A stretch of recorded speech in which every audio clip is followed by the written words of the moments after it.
Kartais atrodo, kad gyvenu tarp žmonių, bet vis tiek esu vienas. Kalbu, bet niekas negirdi, paaiškinu, bet niekas nesupranta. Ir ne todėl, kad nemoku kalbėti, o todėl, kad niekam iš tiesų nerūpi suprasti. Aš bandžiau atverti save nuoširdžiai be kaukės. Bet už kiekvieną žvilgsnį į savo sielą gavau abejingą šypseną arba greitą nuosprendį. Ar tai reiškia, kad kažkas blogai su manimi? Ar tiesiog pasaulyje neįdomus žmonės, kurie jaučia giliau?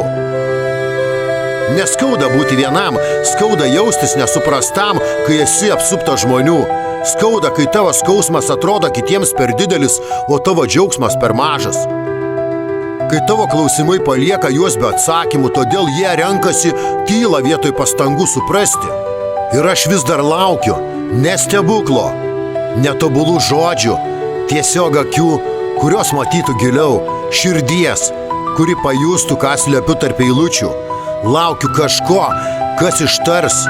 Aš tavimi tikiu, aš suprantu.